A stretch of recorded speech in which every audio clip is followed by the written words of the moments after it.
Hello students, आज के इस वीडियो में हम लोग क्लास 10 के बोर्ड एग्जाम के ऊपर जो डिफरेंट चैप्टर्स है उनमें से इम्पोर्टेंट क्वेश्चंस जो है या हो सकते हैं उसको हम टॉपिक वाइज डिस्कस करेंगे। ये एक नया सीरीज होगा। हर एक चैप्टर को हम लोग 2-3 पार्ट में डिवाइड किए हैं। तो हमारा फर्स्ट जो चैप्टर होगा वो होगा रियल नंबर। इसके ऊपर में हम लोग 2-3 पार्ट में जो इम्पोर्टेंट क्वेश्चंस है बोर्ड एग्जाम के लिए उसको हम लोग डिस्कस करेंगे। तो शुरू करते हैं। तो first question is if capital A equal to 2n plus 13 and capital B equals to n plus 7, कोई तो नंबर है where small n is a natural number, then HCF of capital A and capital B। Natural number का set हम लोग जानते हैं, ये set 1 से शुरू होता है, 1 2 3 4 ऐसे करके इनफाइनाइट तक चला जाता है। तो ऐसे करके कैपिटल A एक नंबर है 2n plus 13 and capital B एक नंबर है n plus 7। इन दोनों का HCF क्या होगा? यहाँ पर अगर n का वैल्यू हम लोग पुट करें तो 1 पुट करने पर 2 into 1 2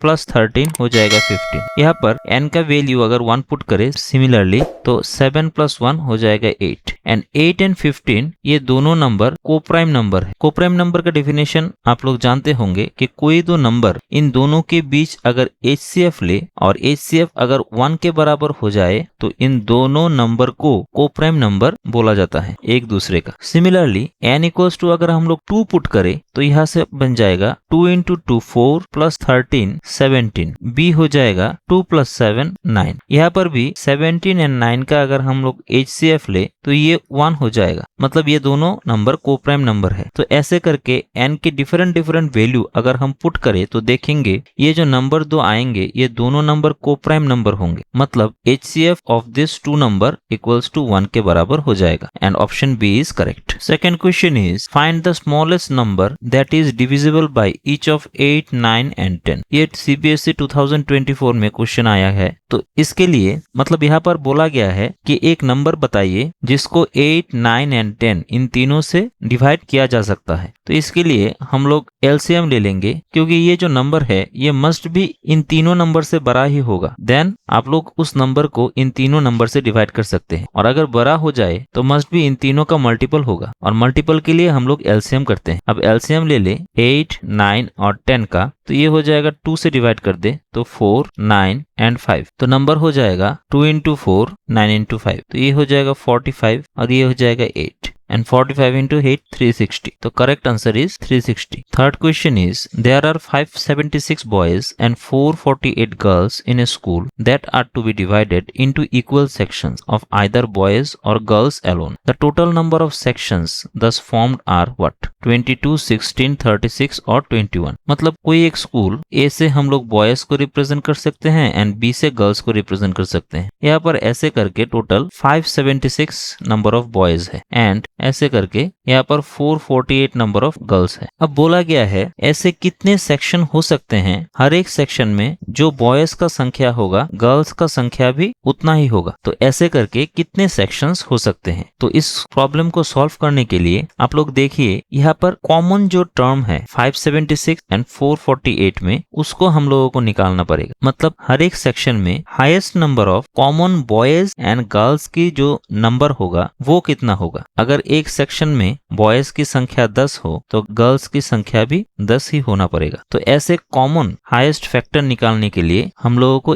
HCF करना पड़ेगा। अब तो कर लेते हैं HCF ऑफ 576 एंड 448 कितना होता है देख लेते हैं। 448 से 576 को डिवाइड कर देते हैं तो ये 1 हो जाएगा 448 देन 8 2 128। अब 128 से 448 को फिर से डिवाइड करें तो क्वेश्चन में 3 चला आएगा और ये हो जाएगा 384। तो यहाँ से रिमाइंडर आ जाएगा 64। अब 64 को फिर से 128 को डिवाइड करें तो इसका डबल करें तो हो जाएगा 128। तो यहाँ से 64 जो होगा ये हो जाएगा इन दोनों नंबर का HCF। मतलब हर एक सेक्शन में 64 number of boys and 64 number of girls रहेंगे। तो यहाँ पर टोटल नंबर ऑफ बॉयज कितना है, ये है 576 और हर एक सेक्शन में 64 नंबर ऑफ बॉयज रह सकते हैं। तो नंबर ऑफ सेक्शन हो जाएगा 576 by 64 equals to 9। Similarly total number of girls है 448 एंड हर एक सेक्शन में 64 नंबर ऑफ गर्ल्स रह सकते हैं, तो डिवाइड कर दे, नंबर ऑफ सेक्शन हो जाएगा 7। तो इस स्कूल में टोटल नंबर ऑफ सेक्शन जो होगा ये हो जाएगा 9 + 7 = 16 and this is the answer. तो correct is option B. Fourth question is the LCM and HCF of two numbers are 33 and 264 respectively. When first number is completely divided by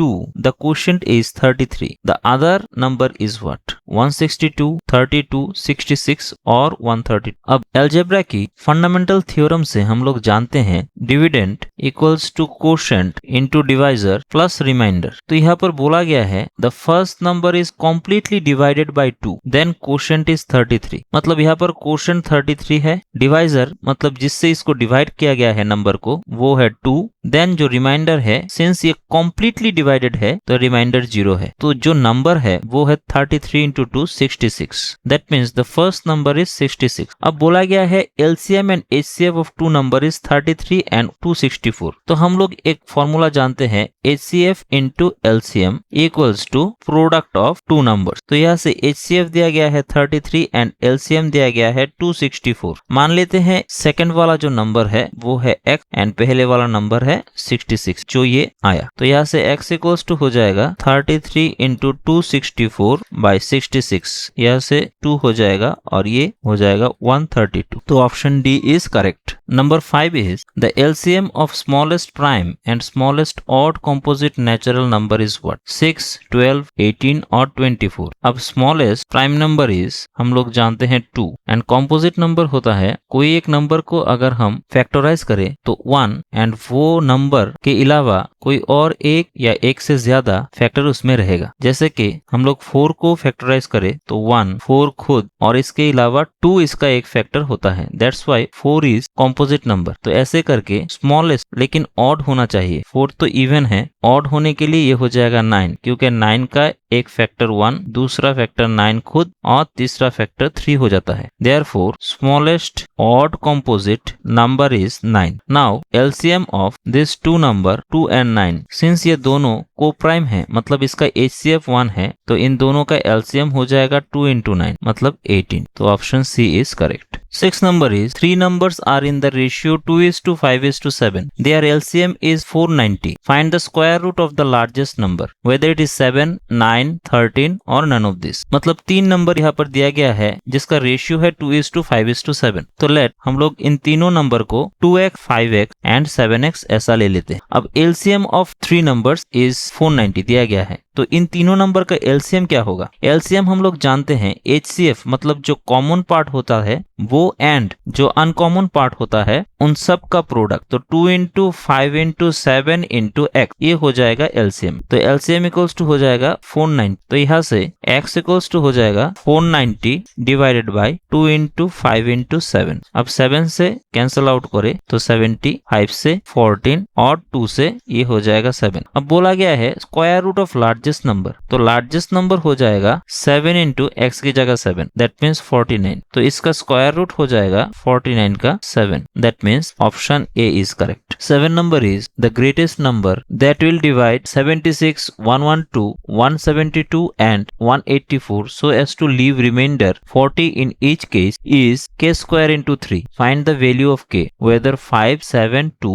or none of this। मतलब question पे बोला गया है कोई एक number है जिससे हम लोग 76, 112, 172 और 184 को डिवाइड करें तो हर एक केस में 40 रिमाइंडर देगा एंड जिस नंबर से हम लोग डिवाइड करेंगे उसका एक फॉर्म दिया गया है k स्क्वायर इंटू 3। तो आप लोगों को इस k का वैल्यू निकालना है। तो हम लोग जानते हैं कि dividend equals to divisor into quotient plus remainder. तो यहाँ पर हर एक नंबर को अगर कोई एक पर्टिकुलर नंबर से डिवाइड करे तो रिमाइंडर हर एक केस में 40 देता है। तो हर एक नंबर से इस रिमाइंडर 40 को सब्ट्रैक्ट कर दे तो जो रिजल्टेंट वैल्यू आएगा वो इस डिवाइजर जिसका फॉर्मेट दिया गया है k स्क्वायर इंटू 3 इससे कंप्लीटली डिविजिबल हो जाएगा। तो इसके लिए हम लोग 112 से 40 को माइनस कर देते हैं तो ये आ जाएगा 72 एंड 172 से 40 को माइनस करें तो ये आ जाएगा 132 एंड 184 से 40 को सब्ट्रैक्ट कर दे तो आ जाएगा 144। अब 36 को प्राइम फैक्टर में तोड़े तो ये हो जाएगा 2 स्क्वायर इंटू 3 स्क्वायर। 72 को प्राइम फैक्टर में लेके आए तो ये हो जाएगा 2 cube into 3 square. Similarly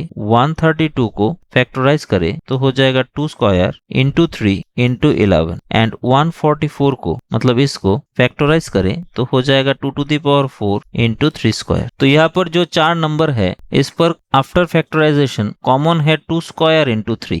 Therefore यहाँ से लिख सकते हैं HCF ऑफ 36, 72, 132 एंड 144 हो जाएगा 2 स्क्वायर इंटू 3। तो जो हाईएस्ट कॉमन फैक्टर दिया गया था वो था k स्क्वायर इंटू 3। इसको अगर इससे कंपेयर करें तो k का वैल्यू आ जाएगा 2। मतलब यहाँ से option C is correct. 8 number is LCM of two number is 10 times their HCF. Sum of HCF and LCM is 495. If one number is 90, then find the other number. तो यहाँ पर बोला गया है कोई दो नंबर का LCM उन दोनों नंबर का HCF से 10 times greater है। Sum of LCM and HCF is 495. तो एक नंबर अगर 90 हो तो दूसरा नंबर क्या हो जाएगा? तो सपोज इन दोनों नंबर का HCF है x, तो LCM 10 times greater है HCF से, तो LCM हो जाएगा 10x। अब यहाँ पर दिया गया है HCF plus LCM equals to 495। तो यहाँ से x plus 10x equals to 495। After calculation ये हो जाएगा 11x इक्वल्स टू 495। तो x इक्वल्स टू हो जाएगा 45 डिवाइड करने पर। मतलब HCF हो जाएगा 45 एंड LCM हो जाएगा 45 इंटू 10 इक्वल्स टू 450। अब LCM एंड HCF जानते हैं, एक नंबर हम लोग जानते हैं, तो जो फॉर्मूला है HCF into LCM equals to product of two numbers. तो यहाँ से HCF हो जाएगा 45, LCM हो जाएगा 450 एंड एक नंबर हो जाएगा 90 और दूसरा नंबर को हम लोग y ले लेते हैं। तो y इक्वल्स टू हो जाएगा 45 इंटू 450 बाई 90। तो 0 0 कैंसिल एंड ये हो जाएगा 5। तो 45 इंटू 5 हो जाएगा 225 and this is the respective answer. अब आज का लास्ट क्वेश्चन है proof that √5 is an irrational number. तो इसको प्रूफ करने के लिए हम लोग कॉन्ट्रडिक्शन के थ्रू जाते हैं कि मान लेते हैं √5 एक रैशनल नंबर है। अब रैशनल नंबर का डेफिनेशन है कोई एक नंबर जिसको हम लोग p बाई q फॉर्म में रिप्रेजेंट कर सकते हैं, जहां पर p and q both integer के सेट से हम लोग ले लेते हैं। इंटीजर का सेट है -∞ से शुरू करके अप टू -5, -4, -3, -2, 0 ऐसे करते करते 1, 2, 3 ऐसे करते करते +∞। जहां पर कंडीशन ये है p एंड q बोथ हम लोगों ने इंटीजर के सेट से लिया, लेकिन q जो है वो 0 नहीं हो सकता, क्योंकि अगर q 0 हो जाए तो इनफाइनाइट हो जाएगा। तो अब बोथ साइड स्क्वायर कर दे तो यहाँ पर हो जाएगा p square by q square. तो इसे लिख सकते हैं 5q square equals to p square. तो आप लोग देख सकते हैं कि p स्क्वायर बाई 5 करे तो q स्क्वायर आ जाएगा यहाँ से। मतलब यहाँ से हम लोग ये बोल सकते हैं कि 5 is the factor of p square. मतलब p स्क्वायर को 5 से कंप्लीटली डिवाइड किया जा सकता है। अब सपोज ऐसे हम लोग चूज कर ले 36 को 3 से कंप्लीटली डिवाइड किया जा सकता है, क्योंकि 36 बाई 3 इक्वल टू 12 हो जाता है। अब 36 को हम लोग लिख सकते हैं 6 का स्क्वायर। मतलब 6 स्क्वायर्स को हम लोग 3 से डिवाइड कर सकते हैं, ये आ जाएगा 12। तो अगर 6 स्क्वायर को 3 से डिवाइड किया जा सकता है कंप्लीटली, तो 6 को भी 3 से कंप्लीटली डिवाइड किया जा सकता है, ये आ जाएगा 2। In the same way since p square को 5 से डिवाइड किया जा सकता है, देयरफॉर p को भी 5 से डिवाइड किया जा सकता है। और suppose at that time quotient आ जाता है c, तो p इक्वल्स टू हम लोग लिख सकते हैं 5c। अब इसको हम लोग इक्वेशन 1 ले ले तो इस p की जगह पर हम लोग 5c को रिप्लेस कर दे तो यहाँ से आ जाएगा 5q square equal to 5c इस पूरे का होल स्क्वायर। तो 5q स्क्वायर इक्वल्स टू हो जाएगा 25c स्क्वायर और q स्क्वायर हो जाएगा 5c स्क्वायर। मतलब q square by 5 equals to हो जाएगा c स्क्वायर। तो q स्क्वायर को 5 से डिवाइड किया जा सकता है, हम लोग यहाँ से देख रहे हैं। सिंस p स्क्वायर को 5 से डिवाइड किया जा सकता है, इन दैट केस हम लोगों ने देखा था कि p को भी 5 से डिवाइड किया जा सकता है। तो अब आया यहाँ पर q स्क्वायर को 5 से डिवाइड किया जा सकता है, देयरफॉर q को भी 5 से डिवाइड किया जा सकता है।